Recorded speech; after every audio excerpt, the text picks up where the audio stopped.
Good evening, ladies and gentlemen. Mr. Snyder, if you could do roll call, please. Mr. Finaro. Here. Ms. Grosek. Here. Mr. Hess. Here. Mr. Hughes. Here. Mr. Tressi. Here. And we have a very special guest today, Lex Snyder, if you would like to come up and help us with the Pledge of Allegiance and then stay up in front for us, please. Hand you this mic, and the flag's there. And so when you're ready, I pledge allegiance to the flag of the United States of America and to the republic for which it stands, one nation, under God, indivisible, with liberty and justice for all. you'll stay here, and they'll be right up. Thank you. Nice job.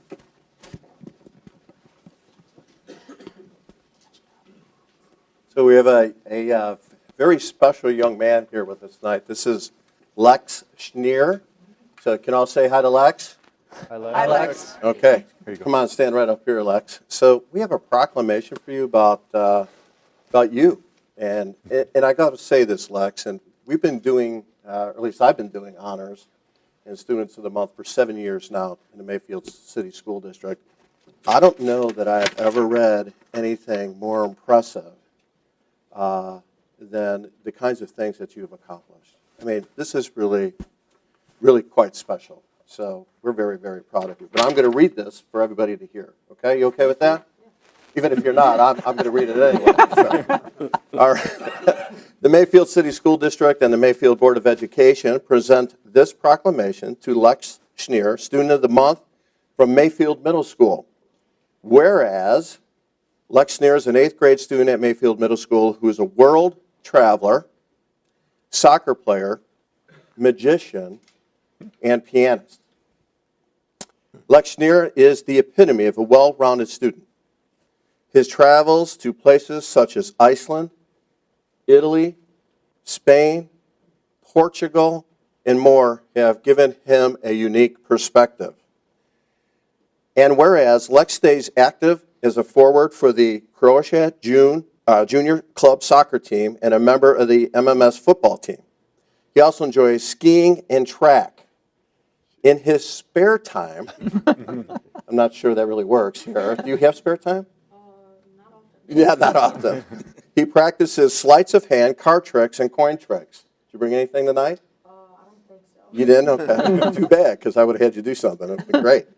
His hard work in refining his talent earned him the title of M Factor champion when he was in the 6th grade. Whereas Lex applies the same attention to detail and commitment to his academics. He takes pride in his work and is an active participant in all classes. He is a hard worker and a curious learner, probably the best kind. And whereas Lex is a leader and a friend, he prides himself on his empathy and will step forward to defend someone or help a classmate in need. It is rare to find a young person with Lex's self-assuredness and poise. He is true to himself and his beliefs. His teachers are proud of him. His teachers are proud to call him a member of Team Hele and are eager to see what the future holds for this extraordinary young man. Now, therefore, be it resolved on behalf of all the members of the Mayfield School community and your fan club out here, Lex is named the Mayfield Board of Education Student of the Month for Mayfield Middle School on this very day, December 12th, 2018. And Lex, congratulations. Very, very impressive. Very impressive. Now, I do want to ask Lex a question. With all these accomplishments and being a world traveler and all the kinds of things you do, are you just skipping high school, like going to going to Oxford in England to graduate school and just pretty much? Is that the plan? Okay, good. You are an impressive young man, and I'm sure your family is very proud of you. Congratulations again. Okay, so picture time. Congratulations. Sorry for total massacring you. Here you go. You can make that disappear. Here you go.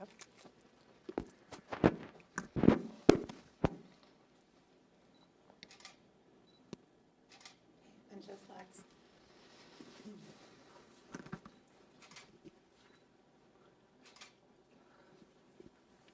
Come on up. Yeah. Yeah. It's all good. You look great.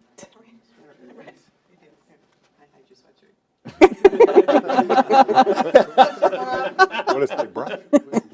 No. Oh, All right. I was gonna say. Hey, congratulations again. you. You should be so proud. You should be so proud. Shake your hand. Awesome, and I'll work on that next time. Hey, congratulations. Congratulations. Thank you. Thank Nice you. job. Yeah, thank you. Nice job. Nice job. Let's give Lex another round of applause. One last one. Awesome, Lex.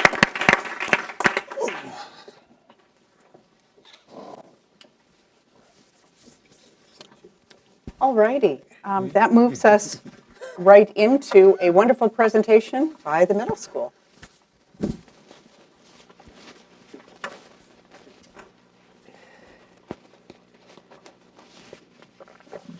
Good evening, Board of Education, Dr. Kelly, Treasurer Schneider. As I said, at the 6:15 hour when we gave the tour, most of my presentation was at that time, and you're going to hear from my two assistants and a great PLC, our 8th grade social studies team, in a minute. But I want to share a personal story about Lex. And I'm not going to get into particulars, but about a month and a half ago, we had an 8th grade student that really had some thoughts about things that weren't good for him as a student. And he was talking in ways that thought some suicidal thoughts. And Lex was a really, really good friend to him and said to him that, you know, so many people love and adore you that you just need to go talk to someone. And Lex brought him to us, and we got him involved with our counseling staff, and it was just a spectacular story of him putting kids first and just a success story. And we thank you for that, for being open and honest with a friend, but also going to an adult and letting an adult know that someone is in need. So spectacular job, Lex. So I have the honor and pleasure of introducing two great assistant principals. I have been blessed over the course of my career to have great assistant principals. Two are in the back. Hello. Nice to see you, Mrs. Evans and Mrs. Rotino. But I now have the pleasure of working with Jackie McLaughlin and Dan Shepard, who really have just done a spectacular job at the middle school, helping me just make that building the place it is. They push me in terms of the instruction, and they push me in terms of just being a great person. So without further ado, I'd like to introduce Jackie McLaughlin, the 6th and 7th grade assistant principal, and Dan Shepard, the 8th grade assistant principal.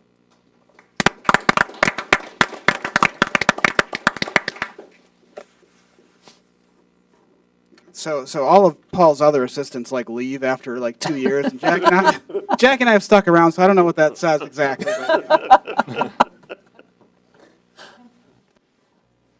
All right, so welcome to board members, Dr. Kelly, Mr. Schneider, all other members of the administration and public that's here at this meeting.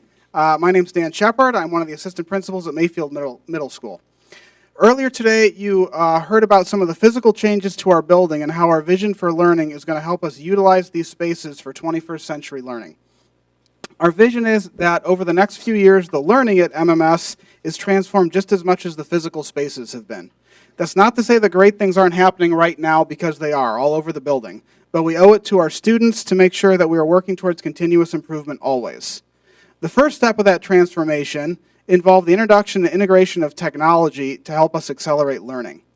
So at Mayfield Middle School, we started down the blended learning one-to-one path a few years ago with Chromebook carts for pilot groups of teachers. When we started down that path, we wanted to make sure that we did not commit the major error that can be made in terms of blended learning, which is making it about the tool. The focus couldn't be on a specific tool or tools while not looking at our instructional practices and design. Otherwise, we're basically turning paper worksheets into Google Docs and not doing anything different. While this type of substitution may increase efficiency, ultimately it's not going to truly impact learning. The key is to take good instructional design and use technology to amplify its effectiveness. At times, this involves taking already good lessons and figuring out how technology can make them better.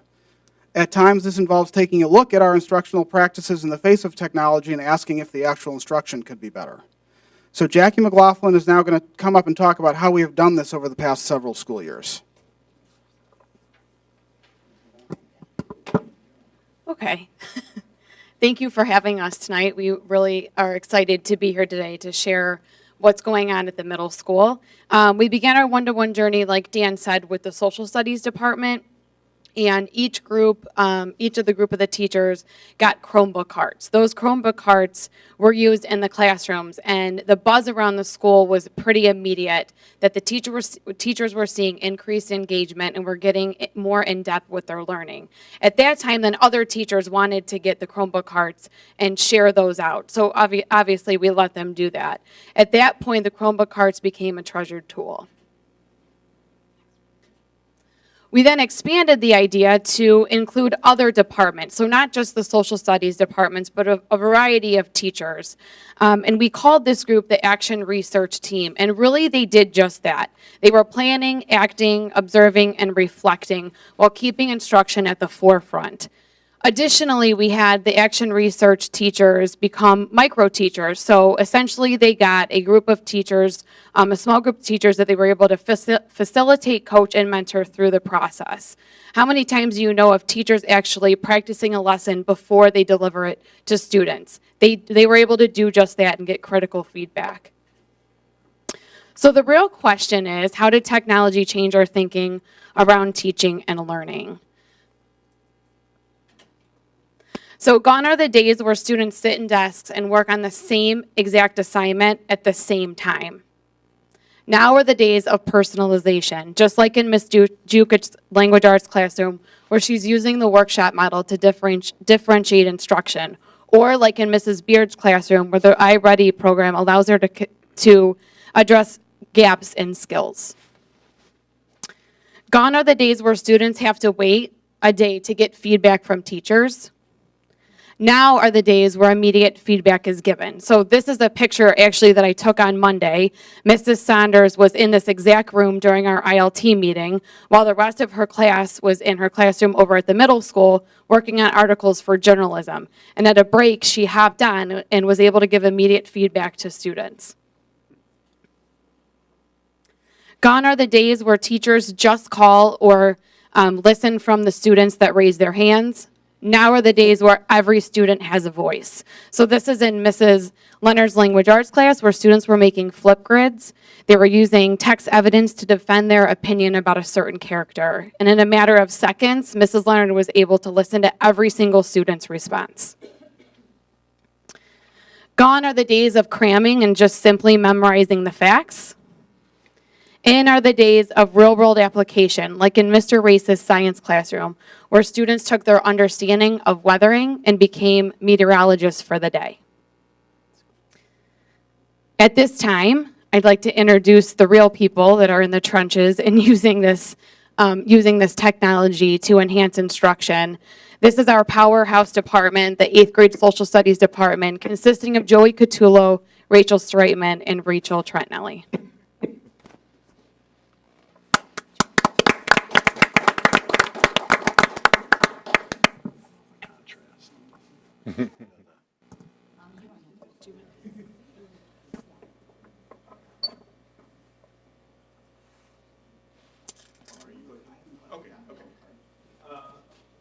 Microphone, please.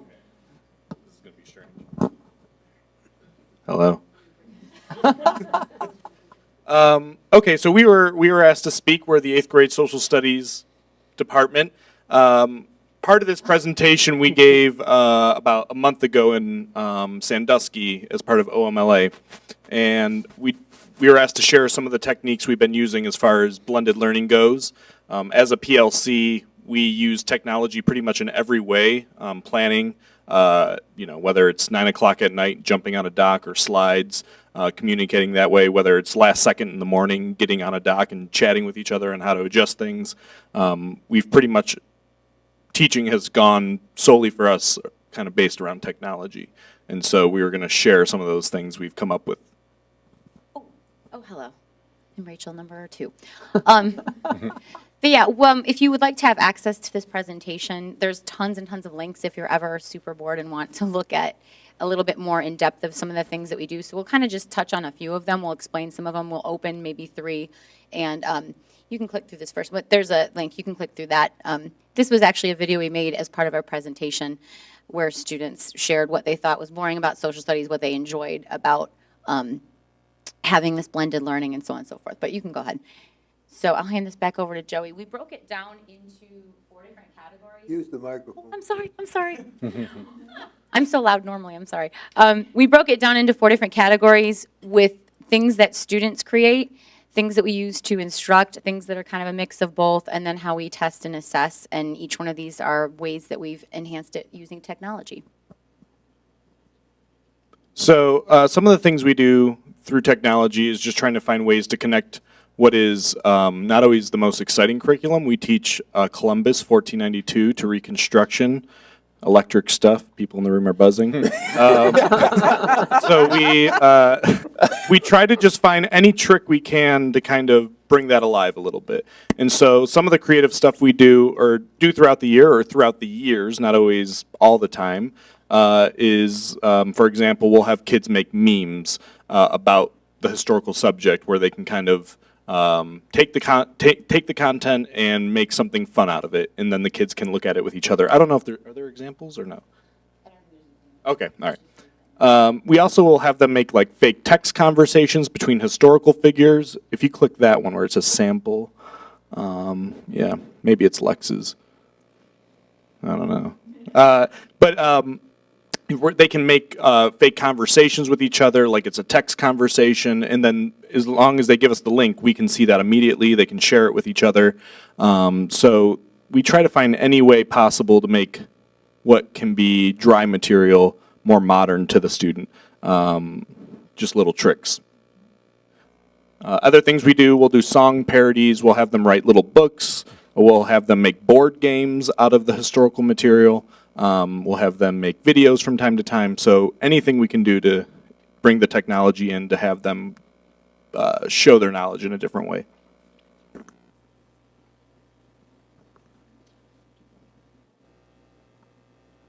All right, so one of our favorite things that we've done that involves technology is lyric analysis activities. And one that we've used for a while is for the Enlightenment period. And we'll use things like a Google slideshow or a Prezi to share modern songs, oldies, songs that are on the radio right now that students like, and they'll listen to them and try to connect lyrics to Enlightenment philosophers and their theories. And, you know, I think the catch is that if you listen to any song well enough and, you know, are really good at trying to make an abstract connection, there is one to be made. So students will do that. We'll listen to music together. They can have like a Google form where they're reading the lyrics, and then they can select on there which Enlightenment philosopher they think the song connects to, and then type to us a response providing justification and using text evidence from the song to tell us, you know, what the connection is and how they can support that.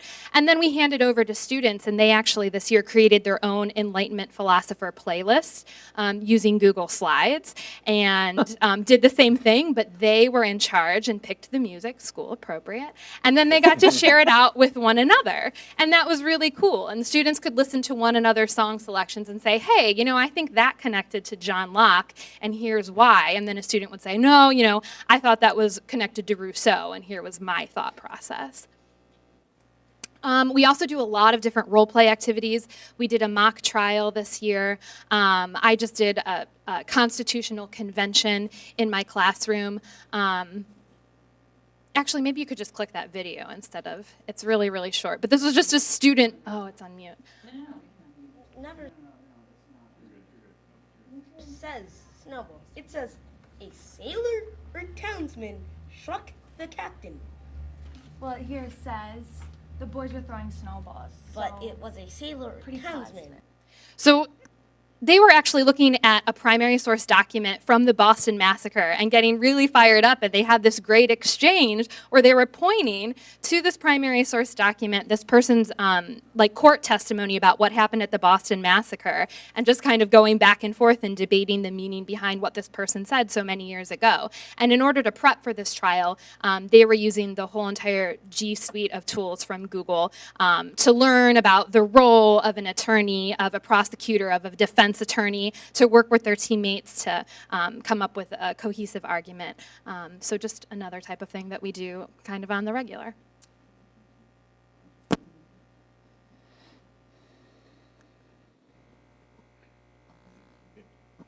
Some other things we do, preview investigations. just finding different ways, you don't have to open any of these, but just finding different ways to kind of front load the material for students in interesting ways where they can see it right at the beginning. So one thing we do is called All Out of Order, where they'll get all the concepts right from the start, and it's almost like a puzzle where you kind of have to figure out where that concept matches, almost like like old school timeline in school where you used to get a piece of paper and then you'd have to make your timeline, except now it's digital. So they would make something like that. If you keep going. One of the more fun ways we do investigation is called escape room. So this is a fun new trick that we've used with Google Sites. It's a free application that's already on Google, and you basically create a web page, and each one of those pages links to a different level. So the student, we can open this one up. This is one that we did for the Civil War that we tried to actually make fairly historically accurate here. But you were presented with some sort of mystery, and based on these different links, you can link videos, you can link other websites, different forms. You have to investigate to try to answer the question, and then once you get the answer to the question, if you click at the bottom where it says click here, the very bottom. So a student would have to put the correct answer in here before they can move on to the next level. So it's a way to introduce material that's more investigative. So you're not just giving kids the answers, you're letting them kind of explore. It's more of that critical thinking. And so they kind of become detectives and have to race to see who can make it through all the levels to the end and solve the mystery. So that's been something that the kids have absolutely loved. It keeps them super engaged. And it wouldn't be possible had we not been able to have access to a place where we can make a free website. So it's super cool.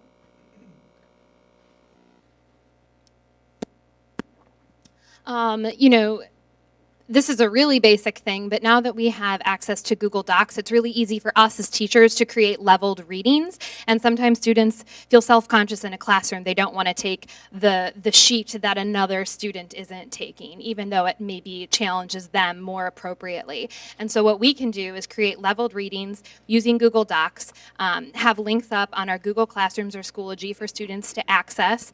And we've also been able to record ourselves reading these. Sometimes students can just plug in earbuds and they comprehend information a lot better when they can read it and also listen to it. So we're able to very easily record ourselves and also embed questions so students can listen and read at the same time and get support that maybe they wouldn't be able to get with just a worksheet in a classroom.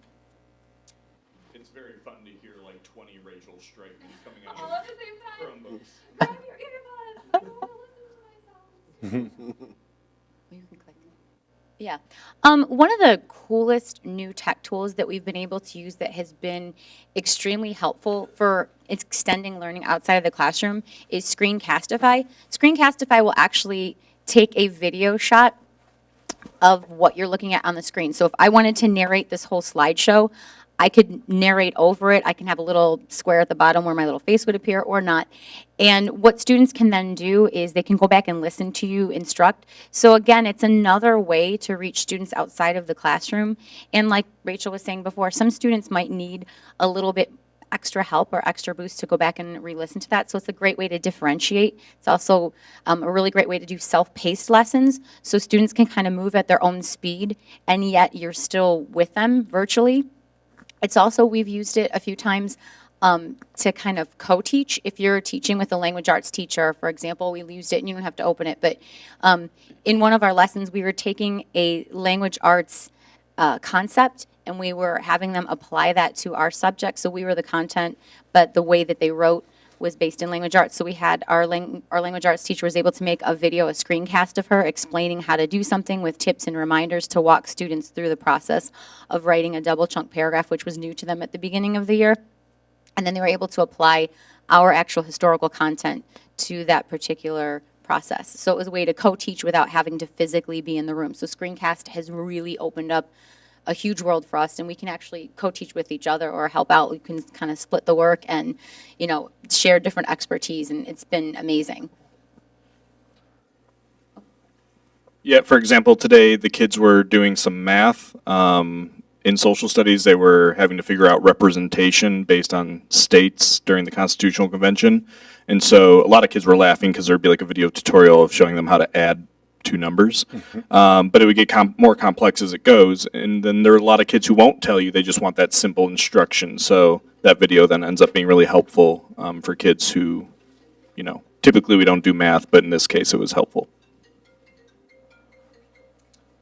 Other ways we try to have kids show what they know. One of the, I think a really fun way we haven't done this year yet, but we've done before, is called the Epic Mini Lesson, in which a kid is responsible for creating their own lesson for the day, as if they're the teacher. So they take the content and they go out and they survey people and see what people know, and they find gaps in what people understand, and then they have to address those gaps and create their own lesson.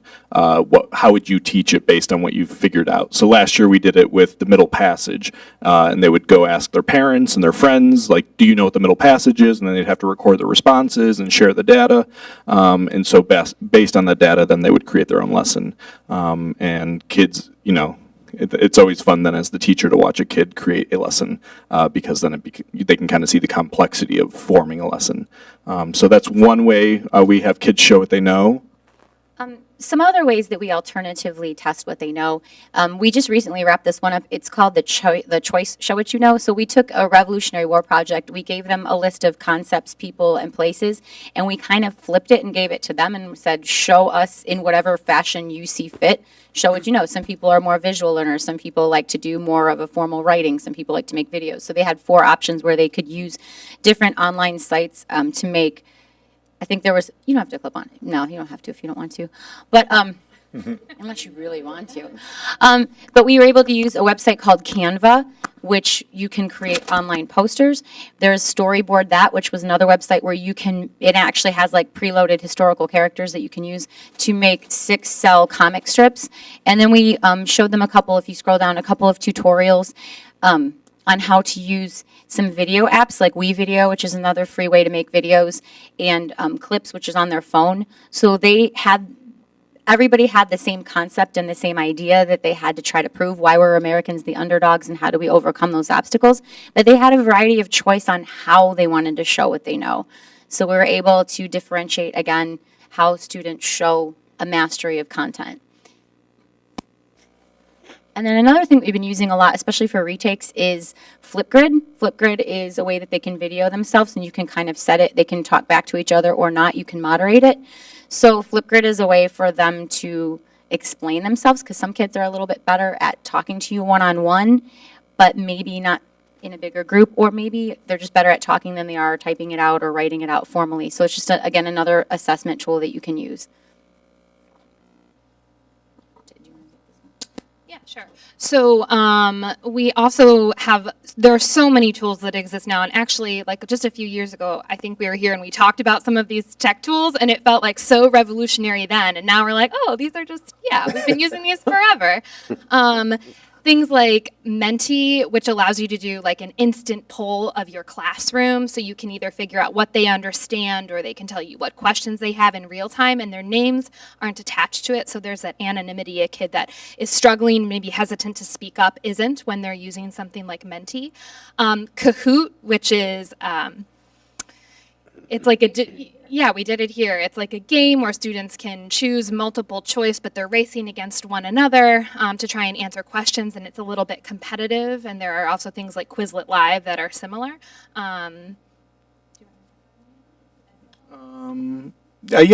Puzzle is one where you can put video. It's pretty much a video quiz where they watch the video, and as they watch it, they have to answer questions, think about the video. The questions are embedded into the video, so as they watch, the question will pop up, and it forces them to kind of reflect on what they're watching. iCivics is a great government website for all ages. In fact, 2 Supreme Court justices just recommended everybody should go visit iCivics. You can test your knowledge on law and the Constitution. So iCivics is a really fun site to kind of test your government knowledge. Okay, and the next thing is you can take traditional summatives that you already have, like the paper and pencil test, and transform them so they're a little more interactive by using something as simple as Google Forms. And if you click on the scored test, you can see students, we just gave a sample one of a test we recently took, and it grades it instantly, but it also allows you to leave individual feedback on each question. So it's just, again, I guess it's not shown up, but this would be just like a way that what it would look like for a student. But we can see, it'll actually rank what questions student missed the most. It just, again, the speed of feedback that you can give students is amazing with this. And you can add video, which makes it, again, a little bit more interactive. And then lastly, this is a little passion project of us in case you want to tune in. We started a podcast called Podpast where we invite students to come talk to us about different historical topics. So some of it is us storytelling, some of us is talking to students.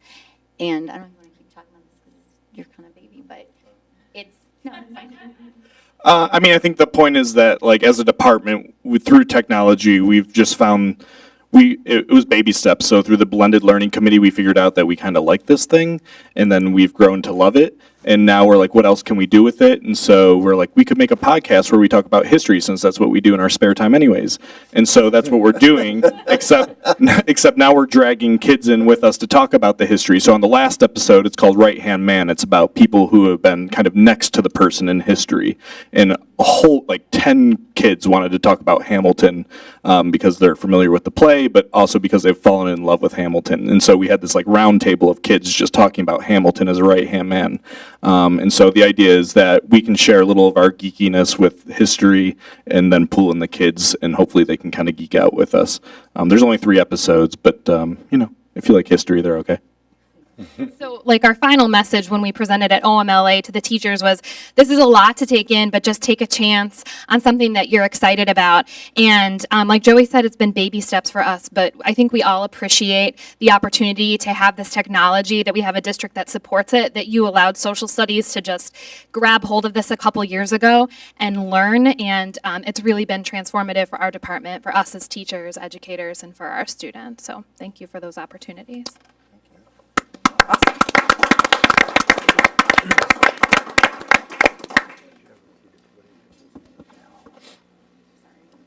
So just in closing, very quickly, we just wanted to say thank you for your time. And as you heard from our social studies department, they're oozing. It's coming out of them, just the excitement that they have for technology. And that is really the pulse of our building. That's, if you were to walk into our building, that's what you would feel at the middle school level. We're hungry, we're ready for anything, and our teachers are really just ready to transform learning and reinvent it. So thank you again for your time. Thank you. Awesome. I'll tell you, your presentation was very powerful and very impressive, and education has come a long way, baby. And it was really interesting to listen, especially to the individualization that can happen without individuals feeling upset that they are not at the same place that somebody else may be. So bravo. Great job. What I just love about the 3 of you is your passion and your purpose. I mean, it's just like, I don't know who said it, it's like it's pouring out of you. It's really impressive, and it's inspiring. Not only that, but I think the really important thing you've done with the technology you call tricks, right, is that you've connected tricks to real substance, to real learning, to really important content, to really important ways of thinking. And I think, I would imagine at OMLA, that was probably the reason you were as popular or as rock star-ish as I heard you were, is because you really did break the code on how to turn the tricks into something so meaningful for the kids. And so congratulations. You guys are awesome. Thank you. You are awesome. Yeah. Excellent. Yep. All right. That moves us to community communications. This is an opportunity for members of the community to come before the board to speak to us on information that they want us to know about. No one had called us ahead of time. Is there anyone present who wanted to speak to an agenda item? There being none, we will move on to president's announcements. And I don't have anything this evening. And so that moves us to the appointment of a president pro tem, which we will need for the organizational meeting. President pro tem. Yeah. Yes, so, Nominate somebody. Right. yeah. We have to nominate. Yes. Yeah. George, would you like to be President Pro Tem? Whatever you all want. I'll nominate George. Okay. I'll second it. And do we need a roll call on that? We do. Okay. Bear with me one moment. We have, Forgot your password again. so the motion was by Mr. Finaro, and the second was by Mr. Hess. Is that correct? Yes. So if I may take the vote, which I believe Mr. Finaro, Yes. Ms. Grosek, Yes. Mr. Hess, Yes. Mr. Hughes, Yes. and Mr. Tressi. Yes.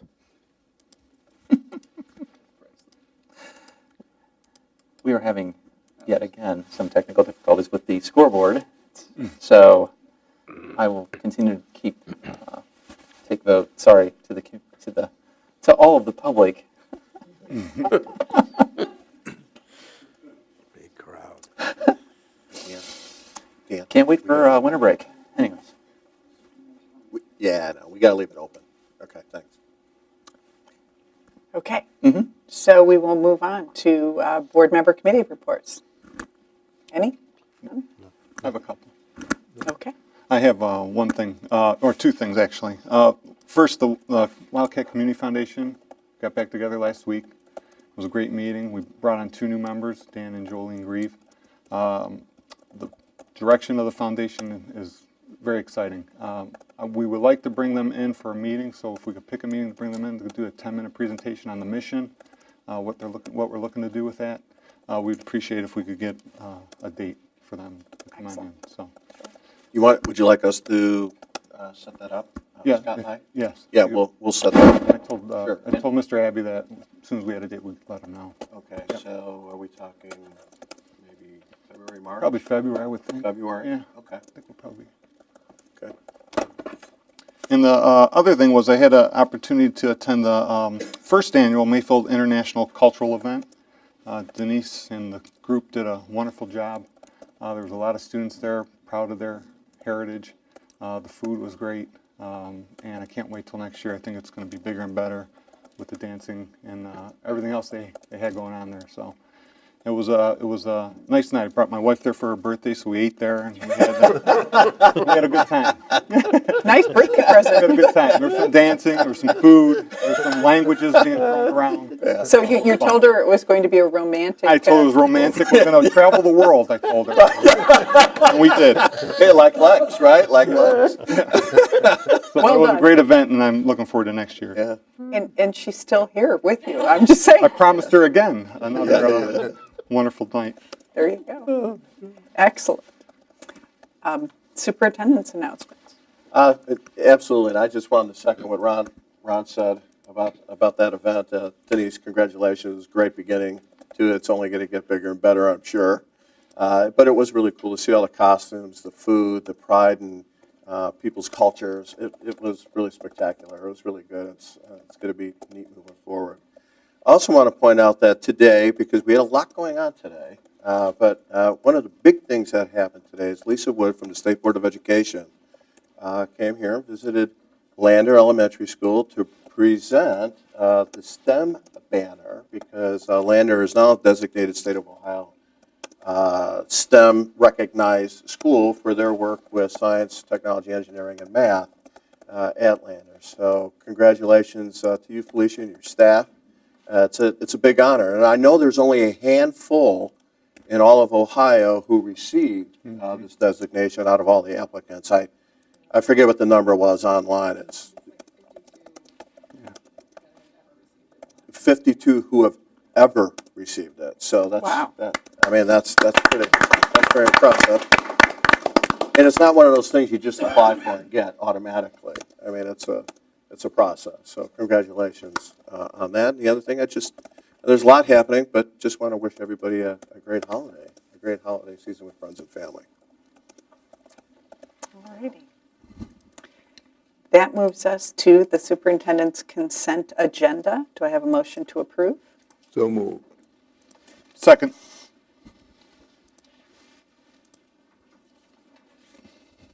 Roll call? Mr. Finaro, Yes. Ms. Grosek, Yes. Mr. Hess, Yes. Mr. Hughes, Yes. Mr. Tressi. Yes.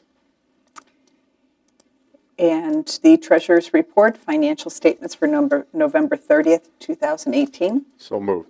Second.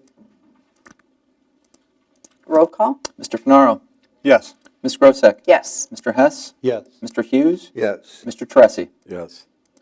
And the Mayfield Excel Tech Program fees. So moved. Second. Roll call?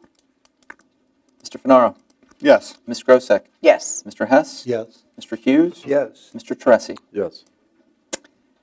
Donations, my favorite. So moved. Second. I'm slightly behind, so if you It's all bear right. with me one moment. Hess and Hughes. As usual. Motion was made by. Hess and thank- Hughes. Thank you. Roll call? Mr. Finaro, Yes. Ms. Grosek, Yes. Mr. Hess, Yes. Mr. Hughes, Yes. Mr. Tressi. Yes. That moves us to the tax advancement. So moved. Second.